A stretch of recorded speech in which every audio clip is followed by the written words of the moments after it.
Hello everyone, this is Sumangal Sakarbar and you are watching English Way Academy. तो देखिए, आज का चैप्टर है class 12th MP board special English का। आज का चैप्टर है थर्ड चैप्टर और इसका टाइटल है goodbye party for miss Pushpa TS. इसे बाय निसिम इजकील ने लिखा है। अब यहाँ पर राइटर के बारे में आप यहाँ देख सकते हैं और निसिम इजकील एक जाने माने राइटर हैं। और देखिए यहाँ पर 1924 से 2004 तक इनका जीवन काल रहा। पोइम के बारे में हम समझ लेते हैं। देखिए पोइम किस बारे में है। Goodbye party for miss Pushpa TS is a humorous poem of 42 lines. देखिए ये मजाकिया कविता है 42 लाइन्स की। Includes in very Indian poems in Indian English. It is an attempt to Indianize the English language at the creative level. यहाँ पर English language में ये पोइम है और यहाँ पर इंग्लिश लैंग्वेज को इंडियनाइज किया गया है, यानी कि भारतीयकरण किया गया है, भारतीय लहजा दिया गया है और वो भी एक क्रिएटिव एक रचनात्मक ढंग से क्रिएटिव लेवल पर, यानी कि रचनात्मक स्तर से लिया गया है। What is looked for in the poem is deviation from the rules of grammar and syntax in Babu English।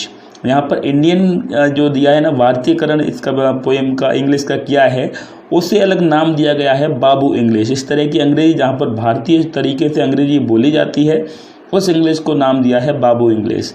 Such deviation from the British educated English are common among the intermediate level non-native speakers of English।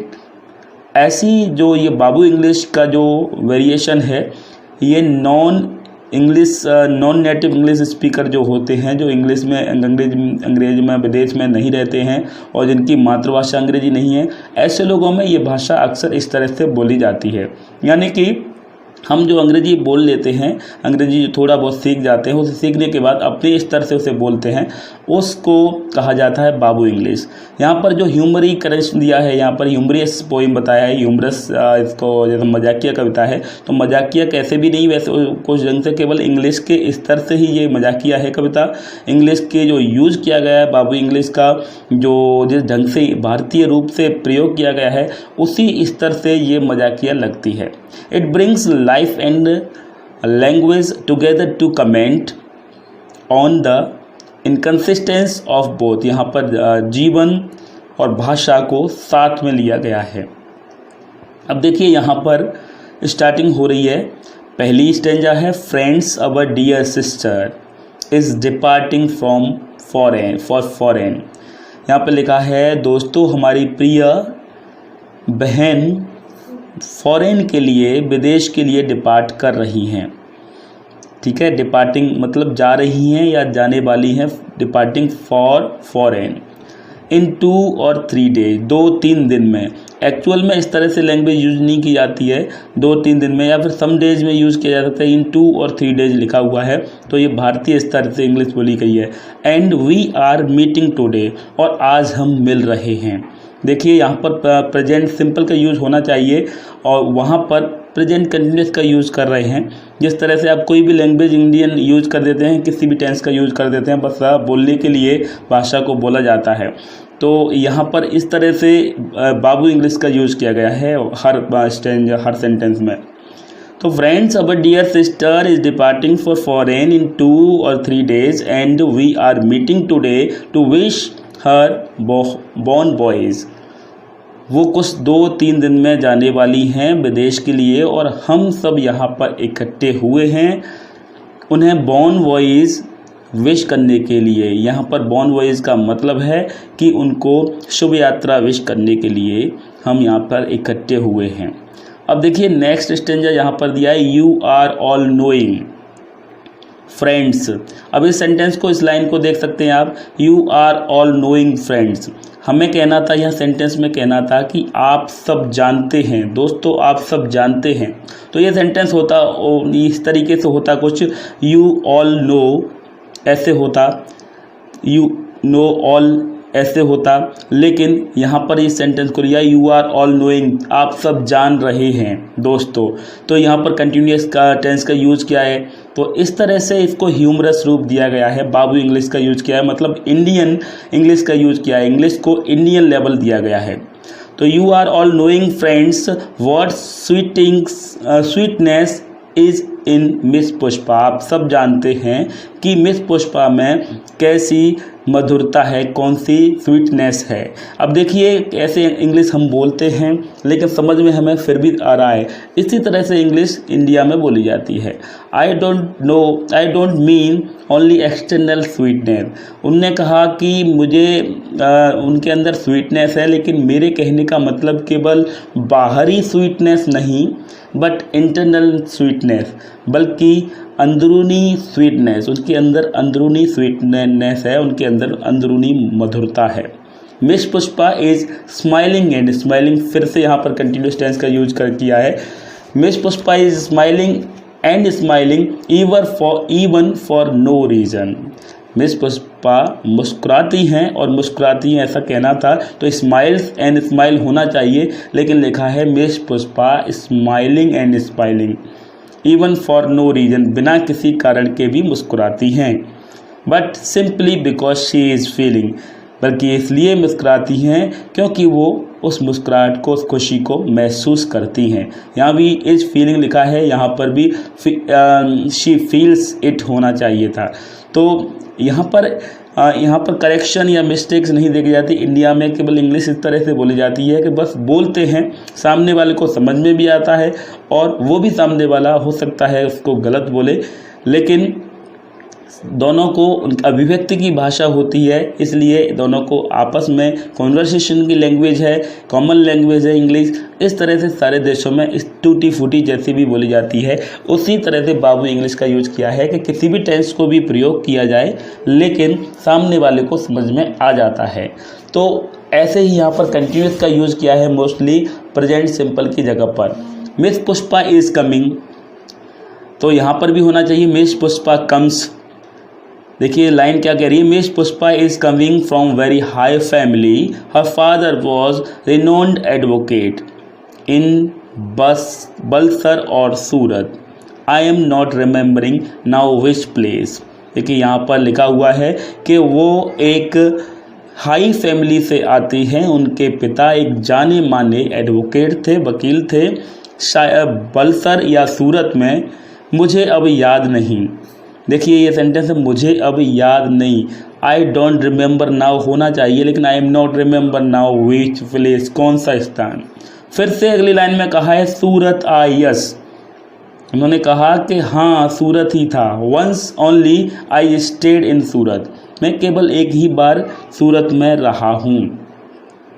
Which family, with family members of my uncles very old friend. देखिए फिर से English language, इस तरह से अंग्रेजी में नहीं बोला जाता है, लेकिन इंडिया में इस तरह से भारत में बोल लेते हैं।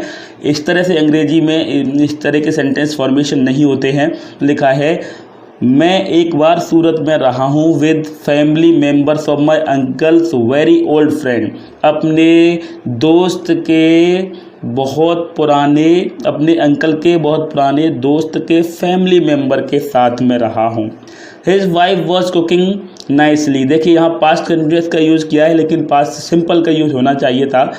हिज वाइफ कुक्ड नाइसली होना चाहिए था कि मतलब उनकी वाइफ अच्छा पकाती थी खाना, लेकिन ये लिखा है his wife was cooking nicely, उनकी पत्नी बहुत अच्छा खाना पका रही थी। तो एक बार नहीं पका रही थी, पकाती थी हमेशा, इस तरह से लिखा है। That was long time ago, ये बहुत लंबे समय पहले की बात है। Coming back to miss Pushpa, वापस से उन्हें वो पुरानी बात याद करने के बाद फिर से वापस आ गई। Coming back to miss Pushpa पर वापस आते हैं। She is most popular lady, वो बहुत प्रसिद्ध महिला हैं। With man also and woman also, देखो फिर से इंग्लिश में इस तरह से ऐसे यूज नहीं होता, विद मैन एंड वीमन इस तरह से होता है, लेकिन with man also and woman also, मनुष्य मतलब आदमियों में भी, पुरुषों में भी और महिलाओं में भी, दोनों में ही पॉपुलर है। तो यहाँ पर विद मैन ऑल्सो दो बार यूज़ किया गया है ऑल्सो को, तो इस तरह से इंग्लिश में नहीं यूज़ किया जाता। अब आगे लिखा है whenever I asked her to do anything, कभी भी मैं उनसे कुछ करने के लिए कहता हूँ। तो यहाँ भी देखो पास्ट सिंपल यूज़ किया गया है, लेकिन यहाँ प्रेजेंट सिंपल होना चाहिए था। व्हेन एवर आई आस्क, मैं जब भी कहता हूँ। Whenever I asked her to do anything, उनसे कुछ भी करने के लिए कहता हूँ। She was saying just now only, वो हमेशा कहती हैं बस अभी। ये ओनली वैसे ही दिया है, जस्ट नाउ ओनली, बिल्कुल अभी या केवल अभी, तो ये ओनली दिया है, ऐसे हम इंग्लिश में यूज़ नहीं करते हैं। आई विल डू इट, मैं इसे अभी करती हूँ। That is showing good spirit, वो हमेशा किसी भी चीज़ के लिए कहती हूँ, कोई काम करने के लिए कहते हैं तो वो हमेशा कहती हैं बस अभी करती हूँ, तो ये उनकी अच्छी स्पिरिट है। I am always appreciating the good spirit, मैं हमेशा गुड स्पिरिट को अप्रिशिएट करता हूँ। फिर से यहाँ पर प्रेजेंट कंटिन्यूअस का यूज किया गया है, आई एम ऑलवेज अप्रिशिएटिंग, बल्कि होना चाहिए था I appreciate good spirit always. तो देखिए यहाँ पर बाबू इंग्लिश का यूज जगह जगह किया है, मैंने अंडरलाइन किया है, ग्रीन से आप देख पा रहे हैं। फिर देखिए Pushpa miss is never saying no, miss Pushpa कभी भी नो नहीं कहती। वट एवर आई और एनीबडी इज आस्किंग, मैं या कोई भी कुछ भी कहता है उसके लिए वो कभी नो नहीं कहती। She is always saying yes, वो हमेशा हाँ कहती हैं। फिर से प्रेजेंट सिंपल का कंटिन्यूअस का यूज क्या है, शी सेज ऑलवेज यस, ऐसे होना चाहिए था, लेकिन फिर से प्रेजेंट सिंपल का यूज किया है। And today she is going to improve her prospect, लेकिन आज वो अपनी संभावनाओं को बढ़ाने के लिए जा रही हैं। आज वो अपनी प्रोस्पेक्ट, अपनी संभावनाओं को बढ़ाने जा रही हैं। And we are wishing her born boys, और हम उन्हें बॉर्न वॉइस विश कर रहे हैं। ये फ्रेंच इक्विवलेंट है ऑफ हैप्पी जर्नी, शुभ यात्रा के लिए कहा जाता है फ्रेंच में बॉर्न वॉइस। तो ये एक फ्रेंच का एक फ्रेज है जिसे यूज किया जाता है। अब लिखा है now I ask other speakers to speak, अब मैं अपने अन्य स्पीकर से बोलने के लिए, अभी इन्होंने बोल दिया उनके बारे में, मीटिंग हो रही है उनके जाने से पहले, तो और अन्य स्पीकर से बोलने के लिए मैं रिक्वेस्ट करता हूँ। एंड आफ्टर वर्ड्स, और उसके बाद miss Pushpa will do summing up, उसके बाद मिस पुष्पा इसका समिंग अप मतलब उपसंहार करेंगी और अपनी बात का इसका अंतिम निराकरण करेंगी, मतलब अंत में जो बोलता है उसे समिंग अप कहते हैं। तो देखिए ये हुआ आपका चैप्टर 3, और यहाँ पर आप देख सकते हैं मीनिंग्स को, डिफ़िकल्ट वर्ड्स दिए हैं। गुड बाय के लिए यहाँ पर लिखा हुआ है an exclamation used when somebody is parting, सबको पता है गुड बाय कब कहा जाता है, टू बिड फेयरवेल, किसी को फेयरवेल बाय करने के लिए। पार्टी लिखा है सोशल ओकेशन, आप डिपार्टिंग, किसी से अलगाव बिछड़ने के लिए, जाने के लिए कहा जाता है, डिपार्ट हो रही है, हमसे जा रही है, प्रस्थान करने के लिए कहा जाता है। बॉर्न वॉइस आपको पता ही है, बॉर्न वॉइस फ्रेंच इक्विपमेंट है, एक ऑफ जर्नी, हैप्पी जर्नी कहने के लिए यूज किया जाता है। रिनोन फेमस को बोला जाता है जाने पहचाने के लिए। अब रिमेंबरिंग यहाँ पर लिखा है, प्रोग्रेसिव वर्ब लिखा है, प्रोग्रेसिव वर्ब यानी कि कंटिन्यूअस फॉर्म लिखा है, keep an image in mind, यहाँ पर प्रोग्रेसिव वर्ब की यूज किया है। पॉपुलर लिखा है, पॉपुलर के लिए ये सब कोई डिफिकल्ट मीनिंग नहीं है। अप्रिशिएटिंग, इम्प्रूव, अप्रिशिएटिंग माने प्रशंसा करना होता है, इम्प्रूव होता है, बिकम बेटर सुधार होना, प्रोस्पेक्ट पॉसिबिलिटी संभावना, आफ्टरवर्ड्स इसके बाद। अब समिंग अप लिखा है, मेन पॉइंट मतलब मेन मुख्य मुद्दे पर बात करेंगी उसके बाद। देखिए यहाँ पर लास्ट लाइन में दिया था। अब ये यहाँ पर कुछ दिए हैं क्वेश्चंस और इसका वर्ड पावर दिया है, आप इसे पढ़ सकते हैं। आपको नहीं समझ में आ रहा, कुछ खास बातें दी हैं बाबू इंग्लिश के बारे में, देखिए यहाँ पर पढ़ सकते हैं। इससे एक क्वेश्चन भी बन के आता है। कल ये क्वेश्चंस इसके दिए हैं, ये सारे क्वेश्चंस को सॉल्व करेंगे कल के वीडियो में। तो ये वीडियो कैसा लगा कमेंट बॉक्स में जरूर बताइएगा। अच्छा लगा हो तो लाइक ज़रूर कीजिएगा। आपके 2 चैप्टर हो चुके हैं, जिन लोगों ने जो वो चैप्टर कर चुके हैं, लर्न कर लिए हैं, वो अपने वीडियो को बना के ज़रूर भेजें। जैसा कि मैंने आपको कल के वीडियो में बताया था, अपने पेरेंट्स को सुनाते हुए, क्वेश्चन आंसर सुनाते हुए जो मैंने क्वेश्चन आंसर दिए हैं, या फिर आप कोई भी क्वेश्चन सुना सकते हैं, क्योंकि आपको पूरा ही याद करना है। 4 तो मैंने इसलिए दिए हैं कि बस उससे थोड़ा सैंपल पता पड़ जाएगा कि आप सुना रहे हैं। और दो क्वेश्चन आपके जो पेरेंट्स हैं वो भी अलग से पूछ सकते हैं। तो इस तरह से आप वो सुनाते हुए वीडियो को व्हाट्सअप कर सकते हैं। मेरे स्टूडेंट हैं ऑफलाइन स्टूडेंट, वो कर सकते हैं। बाकी के लोगों के लिए मैंने एक ईमेल आईडी दी है, उस पर शेयर कर सकते हैं उस वीडियो को, जिससे क्या टेस्ट का सही प्रॉपर वे चल रहा है। वो सारे जो वीडियोज़ हैं उनमें से क्लिपिंग होंगी वीडियोज़ की जो आ रही हैं, उन सारे वीडियोज़ को मैं यूट्यूब पर एक साथ में डाल दूंगा, जिससे बाकी के लोगों को भी पता पड़ेगा कि ये ऑनलाइन क्लासेस सही ढंग से चल रही है जैसे होनी चाहिए ऑफलाइन। तो मोटिवेशन मिलेगा दूसरे लोगों को लिए भी, जैसे लॉकडाउन के पीरियड में कोई भी नुकसान ना हो। क्योंकि ऐसा ज़रूरी नहीं है कि मैं यहाँ पर टीचर पढ़ाता रहे और आप बिल्कुल लर्न ना करें, बिल्कुल पढ़े ना। तो इस तरह से काम चलने भी वाला नहीं है, कोई भी फ़ायदा होने वाला नहीं है। आप लर्न साथ साथ में करते जाएँ, क्योंकि आपका अप्रैल के फर्स्ट वीक से ही बैचेज स्टार्ट हो जाते हैं। इसलिए अब अगर आप देर करते हैं तो आपका बहुत बड़ा नुकसान हो सकता है। So that's enough for today. Thanks for watching video.